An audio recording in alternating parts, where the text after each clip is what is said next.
What's going on, guys? Cody from Motorcycle MD. In this video, it will be part 2 for lowering this CB650F, and we'll be focusing on installing a adjustable kickstand as well as lowering the front end 2 inches. Now, 2 inches is pretty extreme and is 100% probably the max I would ever want to go for a bike that is being used on the street. But in order to get this bike comfortable for the owner, this is what we needed to do. Now, there are some safety precautions when it comes to doing something like this, especially as dramatic as we do. If you were to actually dive this motorcycle as aggressively as you can with the front end, like doing a wheelie and coming down pretty hard, guaranteed it would likely make contact with the front fender. And I made sure to let the customer know not to do that. So let's dive into this video with the intention of learning how to properly, safely lower the front end of a bike. I don't care really how much you're doing it, there's just a good way to go about it. And installing the adjustable kickstands are super easy, and I just wanted to show that in this video as well. So if you have not seen part 1, we lowered the front end with a certain link from a company from T-Rex Racing. Now we're going to do the front end with just our own hands. Enjoy.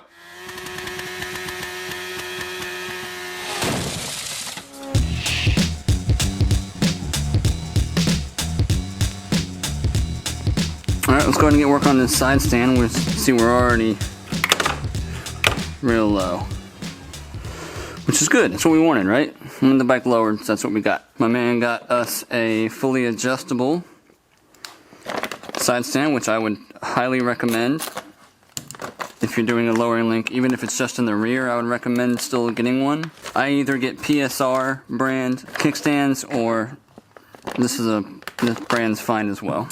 Okay, we have a threaded portion up front. This is your lever arm right here, spring arm right there. We have our little notch cut out for our kickstand switch, which is great. So we'll probably just put this one at the lowest mark, and then we'll adjust from there. Okay, so let's get the spring off first. There's a couple ways you can do this. The way that I like to do it, I like these big zip ties, or these big wire ties. I like to get them right up underneath here. You can use a flathead screwdriver, just be careful of your eyeballs. And I'll take a pair of long needle nose pliers and I'll just grab onto it and then twist it up. And I can use the fulcrum point on the kickstand to just get this right off. The bottom of the kickstand's already scratched up, and there you go, just like that. Pay attention to the orientation of the spring, because you can install them incorrectly. We'll just leave that on there for now. You can also do the same thing by just pushing down. These springs aren't too bad. Let's go ahead and grab the kickstand switch off the back of this, 8mm. Okay, here's our kickstand switch. There's our little foot right there. We need to pay attention to this when we go to install this back onto the back of this kickstand. That has to line up. That functions the switch. Okay, here's our bolt. It comes with Loctite on it, so make sure you reapply some as well. Looks like it might be another 14. Just go ahead and grab this top bolt here. So let's grab this bolt too. It's better to do this now because you have room to move this kickstand. Once you lower that front end, you won't be able to get this thing swinging. We can prepare for our new one. What we want to do is clean this off, and we'll put some more grease on there. A good greased kickstand is awesome. Alright, here's our through bolt. Let's go ahead and put a little bit of some Loctite on these threads here. Not a lot. We do have a locking nut that goes on there, so it might even be unnecessary. Get this nice and tight. Still got lots of free play, which is good. Throw a little more Loctite on these threads here where it's going to land. Go ahead and just cinch this down a little bit. And I'll get the torque spec for that here in a minute. Okay, now we got to make sure we line up our kickstand switch with its hole. It should just sit nice and flush on the back of that. Add a little bit more Loctite to this bolt here for the switch, so the switch doesn't fall off. And we got to make sure that the kickstand switch goes on its stay. On the frame mount part, there's like a little notch that sticks out. Just make sure it sits on that, because that's what keeps the switch from swinging. It just applies the switch itself, the switch foot. Alright, let's just double check that we're not pinching our foot and that it functions the switch. If you install that incorrectly and break your kickstand switch, it's your fault, not mine. We'll just lock this down. Don't have to be crazy. And that's that. Let's go ahead and get our spring back on here. Let's see if we can just put some pressure down on it. Nothing to it.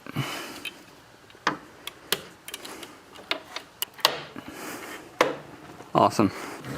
Go ahead and put our foot in there. We're going to go to the lowest position that they allow. I also like this one. I think I like this one a little bit more than the PSR, because on the PSR kickstands, they put a bolt here that you install and they always come out. This is nice and welded on there. I do like that. I don't think it matters which way we're going with this bolt. Let's see what they say.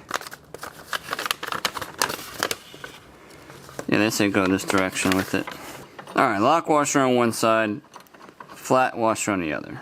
Alright, we'll apply some thread locker on this as well. Boom. That's the lowest we can go. So, let's hope it's enough. So now what we need to do is flip this bike around. If you're doing this without a lift, it's definitely more difficult, okay? To lower this front end properly, safely is the key word, because even if you have the rear jacks, that stabilizing the front is difficult, because you can't just start jacking the bike up on one of those stands. It's unsafe to do that. What you need to have, the proper thing to have, would be a lower steering stem arm in the front lock that it's the same as the rear, but it has like an arm that touches the bottom of the steering stem and lifts the frame up like that. That's a very, very secure way to do this. And if I can lock the rear of the bike into something and then strap it down so it definitely can't go left or right, that's what I'm going to do. That's the problem with the rear stands. And you start jacking the front end, the bottom of the motor up, and it has the ability to go left or right. And I've seen it happen. Okay, so this is the safe way to do this. Or you could just leave it how it is now, you know, with your rear lowering link in, and that might be just enough for you. It might lower the rim, but we're going to try to squat this thing, hold this whole thing down a little bit to give him what he needs, and because we have the ability to do it. One thing I do want to check before we come off the bench fully, now that we're back rested, remeasure this. We're at 33 inches to the middle of the light. Now we're at 31, so we dropped 2 inches. Now dropping 2 inches up front, I don't know, we'll see. We'll see how much clearance we have and what it looks like. We might go 2 inches, but that's a lot. But that would help to keep the geometry of the bike, how it's positioned. It was 33 in the rear, 26.5 on this front light. So that means we need to make this 24.5. We'll see, that's a lot. So we'll get this off, get this jack out, put this thing right back on the bench with the rear in the lock, tighten it down, then we'll go after the front end. You gotta pop this main stem off. This is the bolt with the most torque on it.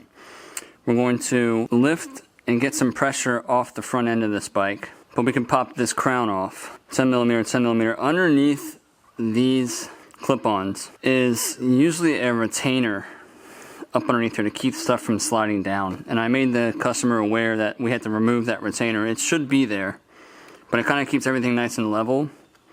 So we need to also keep this stuff nice and level with a ruler, millimeter ruler, whatever you got, when we tighten everything back up. So let's go ahead and get some weight off the front end of this bike, and then we'll pop this crown off. We'll go ahead and jack right underneath this oil pan, right here. I mean, a lot of the weight's kind of probably right in here anyways, so we have her strapped down. I trust all of this. Pop this fairing loose so we're not rubbing up against it. Front wheel's off the ground. We can come down just a little bit.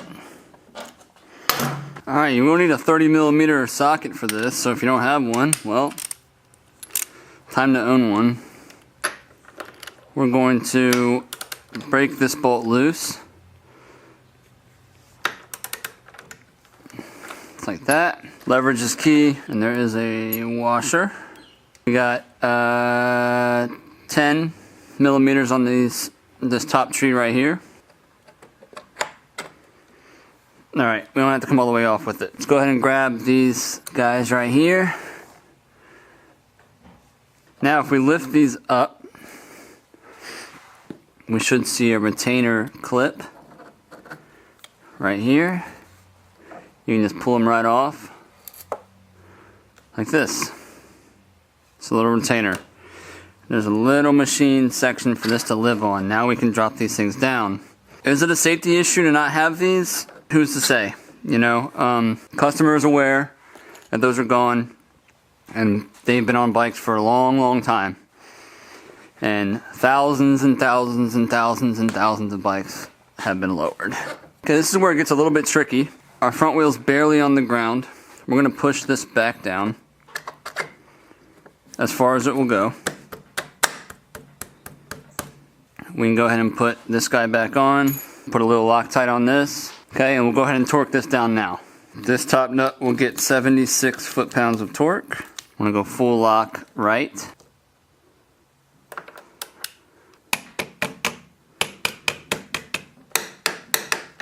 There we go.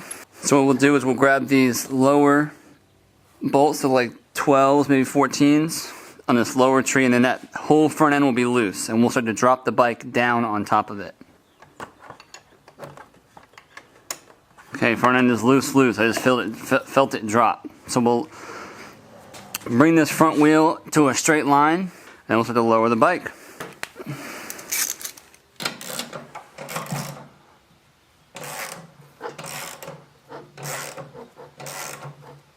We're at a full inch now.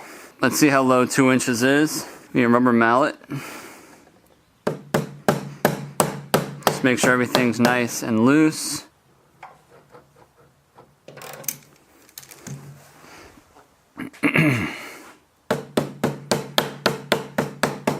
Alright, so the right side is exactly at 2 inches. The left side is a little lower. So because this one is at 2, exactly, let's go ahead and tighten this one up. That is low. That is very low. So we let this one loose. We're gonna come up a little bit. That's 2 inches identical. Perfectly 2 inches. This might not be able to go this low, you know, but we gotta see how the kickstand does with it, maneuverability, does it hit, bottom out, anything on underneath. It's kind of like a trial and error. If it doesn't work with 2 inches, we'll probably go to maybe 1.5 inches. The thing is, it looks like there's a lot of room right now, but as soon as we lower this thing all the way down and the weight of the bike is on the forks, it's gonna get real low. Let's torque these down real quick. Top pinch bolt gets 22 Newton meters, not a lot. The clip-ons will get 27, and usually there is a stay up underneath here to allow this to sit into a hole so you know exactly where they go. It's like that. Alright, let's lower this bike down. I didn't torque the bottom ones yet, but they're tight. Tight enough to hold the bike up. So let's see where we're at.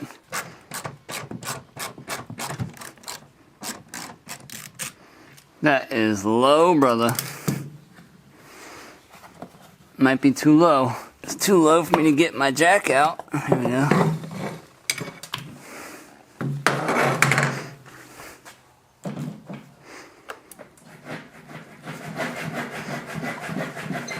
Let's see where we're at. 24.5. But man, that is not a lot of clearance here. All we can do is get it off the bench and see how much pressure downward we can give this thing. Let's go ahead and torque these lower pinch bolts. I won't be able to get it off the bench even. Alright, we gotta be very careful. I feel more comfortable on this side. Hope it won't bottom out.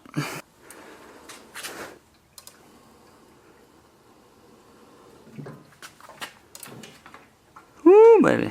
So once I was done, I was sure to go and test ride the bike and try to put it into some real world situations where I'm hammering on the front brakes, trying to find the tallest speed bump I possibly could to see if I can't get that plastic to just rip right off when I go over it. None of that happened. But again, this is definitely the maximum amount I would ever want to lower a bike that is being operated on the street continuously. So caution to the wise, just be careful when you're doing something like this. This can be dangerous if you're not set up properly. But until next time, Cody from Motorcycle MD, bringing you guys some quality tips and tricks for your next build or your daily rider. See you next time. Later.